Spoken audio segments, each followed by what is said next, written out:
you know? But tell me, this is such an exciting night. I feel like all these couples that are together. What does this mean to you guys? It's an obligation.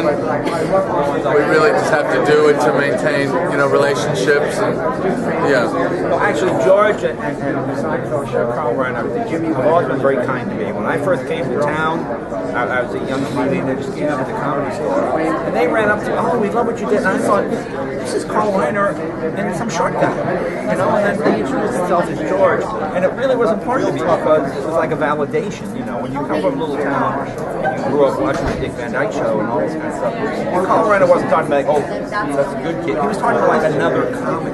Hey, I like this thing you did, and I like the way you did this, and it was stunning to me. But there was no offer of representation that No, followed that. but then there was. But that, you know, even better than no offer of representation was the fact that over the years, when you know, if you're in the paper for something, George would always call, hey, keep your chin up, and you know, he was always there. So it wasn't an obligation. He wasn't my agent that wasn't paying him anything.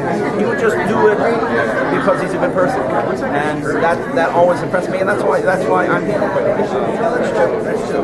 Is there any resentment on your part that you were not represented? That's you guys have to work that out. Another fish. Yeah. Well, what about the meditation aspect? Are you meditating? No, I'm not.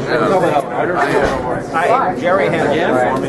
Yeah. I meditate for myself and Justin. That's a lot. Yeah, it's a very good, healthy thing. It's good for all kinds of people, stressed people or hardworking people, or it's just good for people. It's good for people.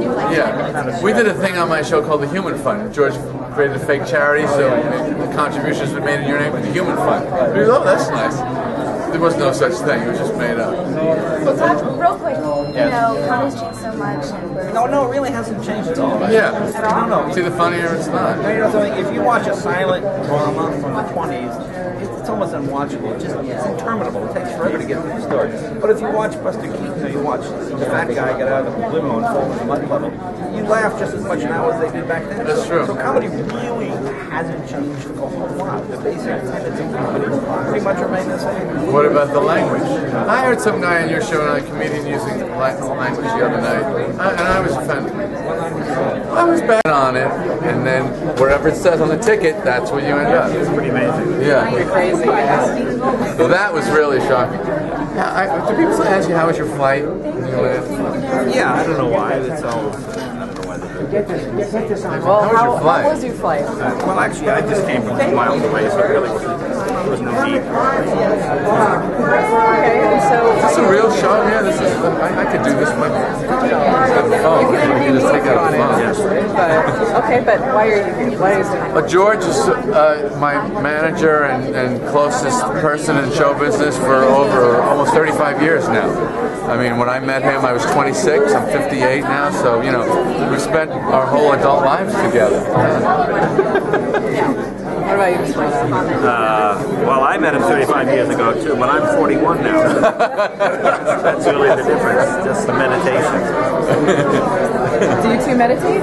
I do, but He does it for me. yeah, I represent him. He Do you have a represents me in meditation that. pillow? He represents me, yes, Yeah. yes, meditation. Okay. Yeah. You guys are being called away. all right. Thank you All right. so much. Have fun tonight. This is a lot more fun.